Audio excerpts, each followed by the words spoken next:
Class 12th Hindi medium.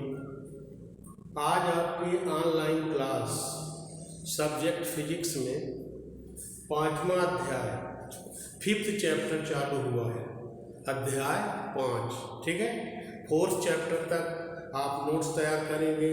आपको सब बताया गया है, न्यूमेरिकल क्वेश्चन वगैरह, एक्सप्रेशन, डेरिवेशन, डिफिनेशन, है। तो आज आपके 5 चैप्टर में जो चैप्टर का नाम है वो चुंबकत्व एवं द्रव्य, चुंबकत्व एवं द्रव्य का चैप्टर है, मैग्नेटिज्म एंड मैटर। तो इसमें आज आपका जो टॉपिक है इस चैप्टर अध्याय 5 में वो है धारा लूप चुंबकीय द्विध्रुव के रूप में, ठीक है। कोई भी धारा लूप है, एक लूप का मतलब है कुंडली, है ना। कोई तार है, कई फेरे बनाए गए हैं तार के और उसमें विद्युत धारा प्रवाहित की जाती है, ठीक है। आपको मालूम है पिछले कुछ केसेस में हम पढ़े हैं कि कोई धारावाही वृत्तीय कुंडली है, यदि उसमें विद्युत धारा प्रवाहित की जाती है तो उसके केंद्र में चुंबकीय क्षेत्र उत्पन्न होता है, ठीक है। मतलब कोई भी धारावाही वृत्तीय कुंडली है जिसमें विद्युत धारा प्रवाहित की जाए तो उसके केंद्र पर एक प्रकार की चुंबकीय क्षेत्र उत्पन्न होता है। तो यहाँ हम लूप का शब्द का उपयोग करते हैं। ये धारा लूप जो है एक प्रकार का धारावाही कुंडली ही है, ठीक है। तो इस तरह से धारा लूप चुंबकीय द्विध्रुव के रूप में व्यवहार करता है। आप जानते हैं चुंबकीय द्विध्रुव क्या होते हैं, ठीक है। कि हम ये देखते हैं कि चुंबकीय द्विध्रुव क्या होते हैं। दो ध्रुव यदि अल्प दूरी पर रखे जाएं, ठीक है, तो एक चुंबकीय द्विध्रुव कहें या इसको दंड चुंबक भी कह सकते हैं, ठीक है। द्विध्रुव जिसमें दो ध्रुव होते हैं, उत्तरी ध्रुव और दक्षिणी ध्रुव, यदि अल्प दूरी पर रखे जाएं तो ये सिस्टम कहलाता है चुंबकीय द्विध्रुव, ठीक है। इसके पहले चैप्टर में हम पढ़े हैं और भी अध्याय चैप्टर में पहले 1 चैप्टर में विद्युत द्विध्रुव है ना। तो विद्युत द्विध्रुव में दो बराबर और विपरीत आवेश, विद्युत आवेश अल्प दूरी पर रखे जाएं तो ये सिस्टम कहलाता है विद्युत द्विध्रुव, ठीक है। इसी तरह से चुंबकीय द्विध्रुव में दो ध्रुव होंगे, एक उत्तरी ध्रुव होगा, N ध्रुव होगा, दूसरा S ध्रुव होगा, दक्षिणी ध्रुव। अल्प दूरी पर हो वो, है ना। तो जो सिस्टम बनता है वो चुंबकीय द्विध्रुव कहलाता है, या हम इसको साधारण भाषा में दंड चुंबक भी कहते हैं। आप जानते हैं कि किसी दंड चुंबक में दो ध्रुव होते हैं, उत्तरी ध्रुव, दक्षिणी ध्रुव। तो ये चुंबकीय द्विध्रुव याद रखना है। चुंबकीय द्विध्रुव और विद्युत द्विध्रुव में आपको अच्छे समझना है कि क्या है वास्तव में। कई अंकित गणनाएं, कई तरह के प्रश्न इन पर पूछे जाते हैं।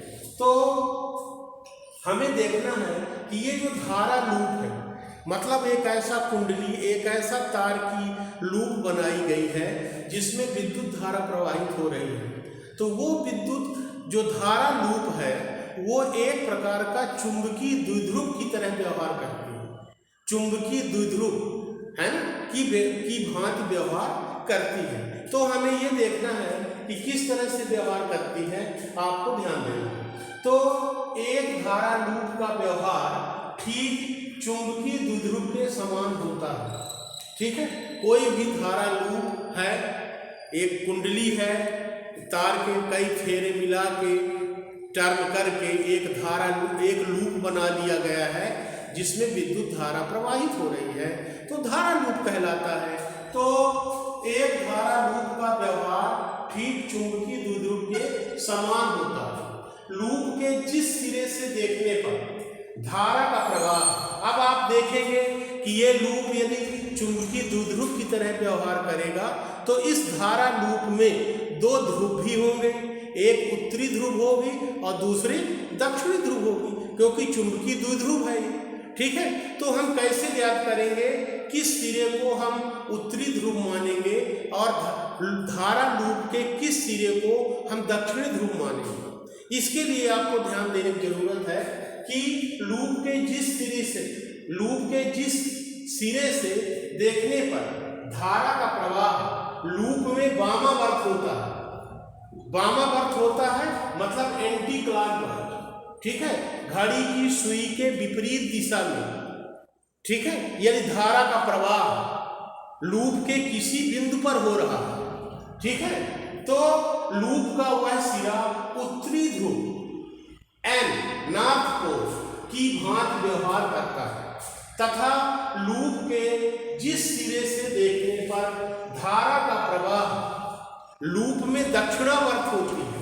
दक्षिणावर्त होने का मतलब है क्लॉकवाइज, घड़ी की सुई की दिशा में धारा का प्रवाह हो लूप के उस बिंदु पर, तो वहां पर जो चुंबकीय द्विध्रुव का जो सिरा होगा वो दक्षिणी ध्रुव होगा।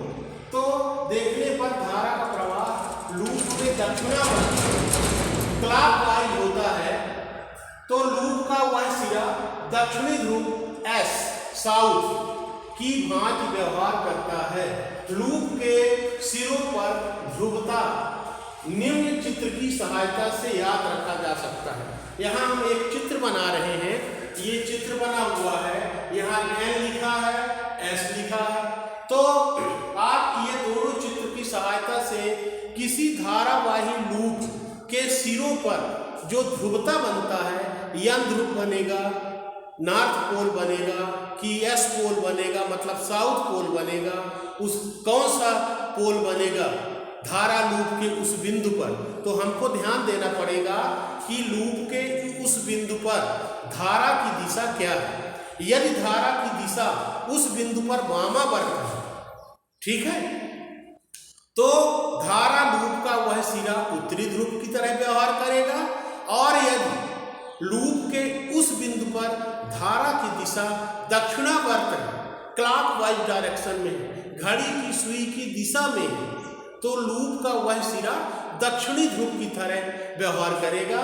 हम ये ध्रुवता की जो याद रखना है हमको कि किस तरह से कौन सा उत्तरी ध्रुव बनेगा, कौन सा दक्षिणी ध्रुव बनेगा। यहाँ चित्र बने हुए हैं N और S, ये N और S चित्र बने हुए हैं।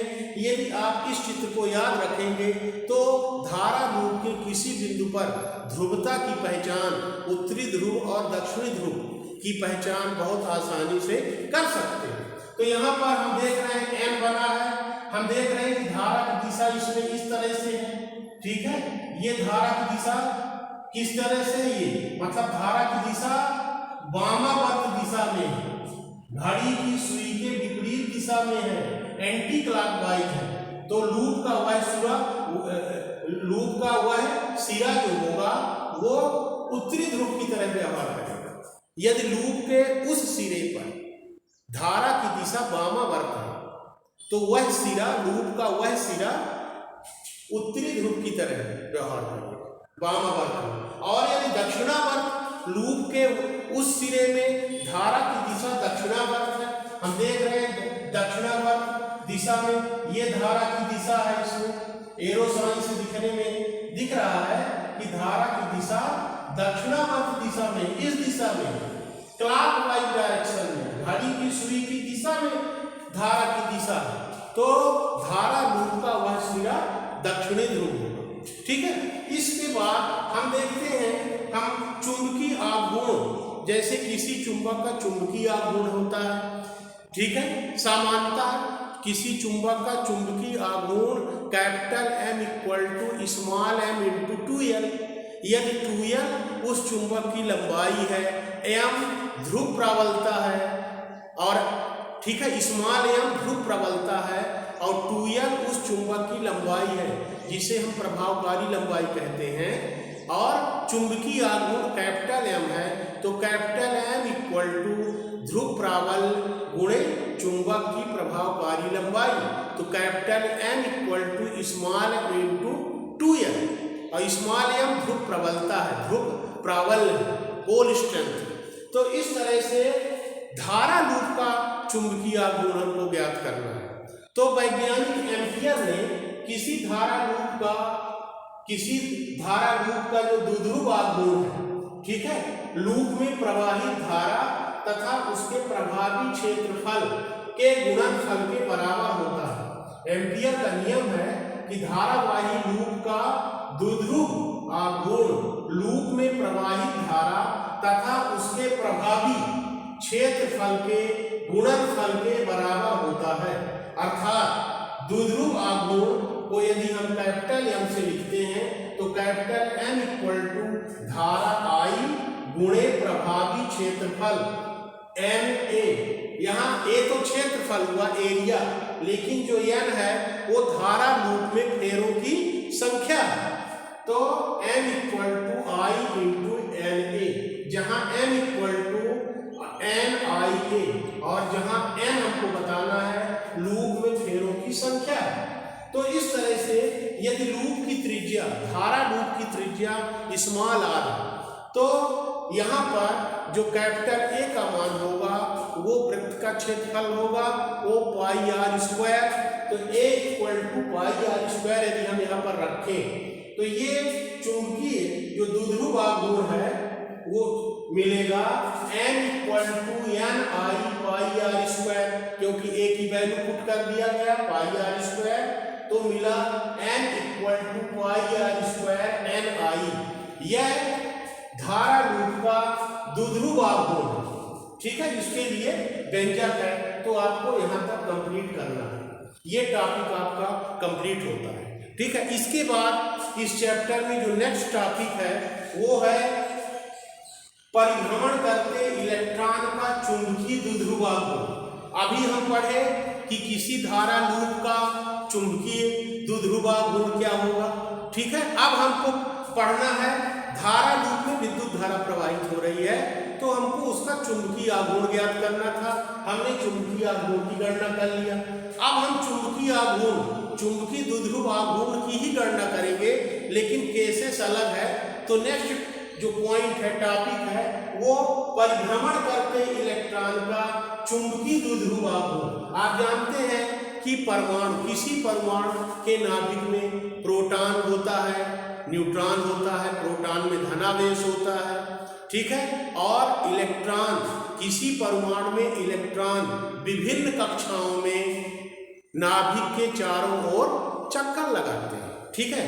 तो अब आपको ध्यान देना है कि इलेक्ट्रॉन जब गति करती है नाभिक के चारों ओर तो दो प्रकार की गति करती है। एक तो इलेक्ट्रॉन नाभिक के चारों ओर गति करती है, वो कहलाती है परिभ्रमण गति, या हम उसको कहते हैं कक्षीय गति।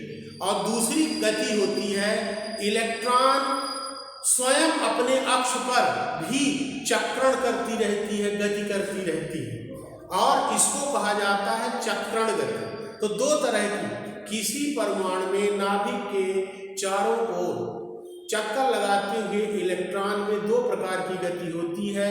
एक परिभ्रमण गति या कक्षीय गति, जो नाभिक के चारों ओर चक्कर इलेक्ट्रॉन लगाता है।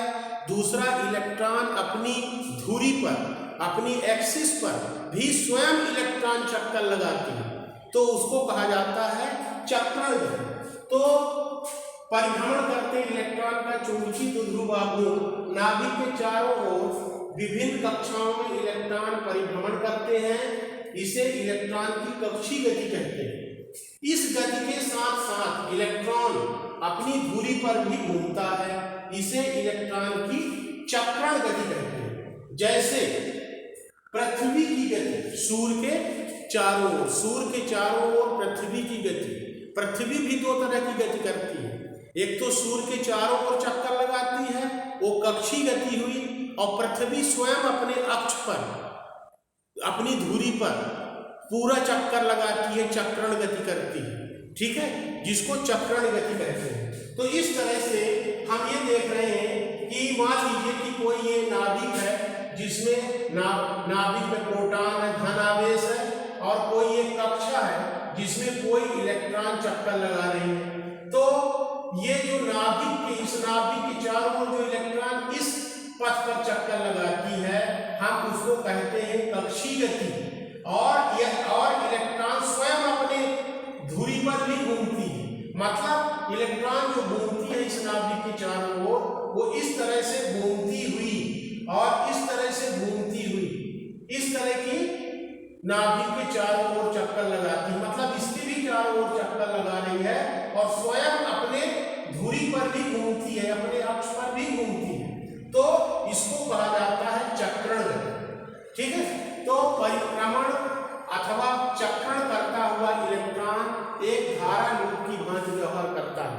आपको ध्यान देना है कि ये जो इलेक्ट्रॉन नाभिक के चारों ओर कक्षीय गति और चक्रण गति करती हुई अपनी स्थिति दर्शा रही है, तो इसमें भी एक प्रकार का चुंबकीय द्विध्रुव के रूप में माना जा सकता है। ठीक है, एक धारा लूप की तरह इसको हम मान सकते हैं। तो एम्पियर के नियम अब यह हम कैसे ज्ञात करेंगे कि यदि धारा की दिशा वामावर्त है तो उत्तरी ध्रुव, और यदि दक्षिणावर्त है तो धारा की दिशा दक्षिणावर्त है तो लूप का वह सिरा दक्षिणी ध्रुव होगा, जो पहले हम बताए हैं। अब इसके बाद हम एम्पियर के अनुसार यदि इसका चुंबकीय आघूर्ण ज्ञात करना चाहें तो एम्पियर के अनुसार इस घूमते हुए इलेक्ट्रॉन चक्रण और परिक्रमण गति करती हुई इलेक्ट्रॉन का जो चुंबकीय आघूर्ण है वो धारा कितनी प्रवाहित हो रही है इनटू n, फेरों की संख्या और उसका प्रभावी क्षेत्रफल, तो n equal to I into N A, मतलब धारा लूप का जो चुंबकीय आघूर्ण है वो धारा और कुंडली के प्रभावी क्षेत्रफल के गुणनफल के बराबर होता है। तो n equal to I into N a equal to N I a, जहां n लूप में फेरों की संख्या, I धारा और a क्षेत्रफल है। अब हम देख रहे हैं कि यहाँ यदि नाभिक के चारों ओर कोई इलेक्ट्रॉन चक्कर लगा रहा है, तो यदि कोई आवेश मान लीजिए स्मॉल q, यहाँ इलेक्ट्रॉन है तो स्मॉल ही लिया जा सकता है, लेकिन चार्ज के लिए हम स्मॉल q से प्रदर्शित करें, कोणीय वेग ओमेगा और रेखीय चार्ज v से, त्रिज्या r स्मॉल r, यहाँ से यहाँ तक इसकी त्रिज्या क्या है स्मॉल r के वृत्तीय मार्ग में परिभ्रमण करता है। यदि एक पूर्ण चक्कर में लगा समय t है, इलेक्ट्रॉन का एक पूरा चक्कर लगाने में लिया गया समय t है, तो समय बराबर दूरी बटे वेग। अब दूरी क्या होगी, वृत्त की परिधि होगी, एक पूरा चक्कर लगाने में चली गई दूरी वृत्त की परिधि, तो वृत्त की परिधि होगी 2 पाई r अपान v वेग हुआ, तो हम लिखेंगे तब I बराबर क्या होगा, I equal to Q upon T. ठीक है, लगा समय तब है तब I इक्वल टू विद्युत धारा, आवेश प्रवाह की दर को विद्युत धारा कहते हैं, तो I equal to Q upon T, लेकिन t की वैल्यू होगी 2 पाई r अपॉन v। अब यदि हम इस वैल्यू को रखें, t के इस वैल्यू को रखें, तो I इक्वल टू क्यू जैसे रखा है वही रहेगा, t की जगह 2 पाई r अपॉन v हो जाएगा, तो 2 पाई r अपॉन v, तो आएगा क्या QV अपॉन 2 पाई r, QV अपॉन 2 पाई r। अब हमको ये देखना है धारा लूप के तुल्य चुंबकीय द्विध्रुव का द्विध्रुव आघूर्ण, यदि ये धारा लूप के तुल्य हम मानते हैं परिक्रमण और परिभ्रमण करती हुई इलेक्ट्रॉन को, तो m equal to I into a, जो द्विध्रुव आघूर्ण होगा वो प्रवाहित धारा गुणे प्रभावी क्षेत्रफल के गुणनफल के बराबर होगा। तो m इक्वल टू आई की वैल्यू हम रखेंगे QV अपॉन 2 पाई r, तो QV upon 2 pi r into a की वैल्यू रखेंगे पाई r स्क्वायर। अब आप एक r से r कैंसिल हुआ, पाई से पाई कैंसिल हुआ, तो m इक्वल टू आया QVr अपॉन 2, ये आया जो परिभ्रमण करती हुई इलेक्ट्रॉन जो धारा लूप की तरह व्यवहार करती है उसका द्विध्रुव आघूर्ण n equal to QVr upon 2 आया। यही चुंबकीय आघूर्ण का व्यंजक है, ये चुंबकीय आघूर्ण का व्यंजक है। अब चुंबकीय आघूर्ण का व्यंजक ज्ञात करने के बाद हम आगे ज्ञात करेंगे कोणीय संवेग। ठीक है, कि कोणीय संवेग का मान कितना होगा, तो कोणीय संवेग जो होता है वो रेखीय संवेग गुणे घूर्णन अक्ष से लंबवत दूरी के गुणनफल के बराबर होता है। कोणीय संवेग एक प्रकार का मोमेंट ऑफ मोमेंटम होता है, रेखीय संवेग का आघूर्ण होता है। कोणीय संवेग, और कोणीय संवेग बराबर होगा रेखीय संवेग गुणे दूरी। अब रेखीय संवेग P = mv, द्रव्यमान गुणे वेग, तो यहाँ पर कोणीय संवेग L = ये mr × v। अब यहाँ पर जो कोणीय संवेग का परिमाण होगा वो L = mvr। तो समीकरण 1 से यहाँ पर m = आ जाएगा, हम यहाँ पर वैल्यू रख देंगे, किसकी वैल्यू रख देंगे, यहाँ L = mvr। तो यहाँ समीकरण 1 से ये समीकरण 1 आया है m, तो m = qvr/2, और m से हम ऊपर इंटू कर दिए और डिवाइड कर दिए, क्योंकि हमको mvr फाइंड करना है ना। तो यहाँ पर आएगा q × mvr/2m, और mvr को हम L से लिख सकते हैं, mvr को L क्या है, कोणीय संवेग, तो आएगा q × L/2m। ये L क्या है, कोणीय संवेग है, L = mvr, ठीक है, ये कोणीय संवेग है। तो ये कोणीय संवेग का भी व्यंजक आया कि कोणीय संवेग किसी भी नाभिक में इलेक्ट्रॉन जब चक्कर गति करती है, परिक्रमण परिभ्रमण गति, तो कोणीय संवेग होता है, चुंबकीय आघूर्ण होता है, वो द्विध्रुव की तरह व्यवहार करती है। तो ये दोनों गणनाएं हम किए हैं। तो पहले हम चुंबकीय आघूर्ण की गणना किए जिसकी वैल्यू है m = qvr/2। दूसरी स्थिति में कोणीय संवेग की गणना किए n = qL/2m। इन्हीं स्थितियों में आपको गणना करना है और नोट्स बनाते रहेंगे, रिवीजन भी करते रहेंगे, ठीक है।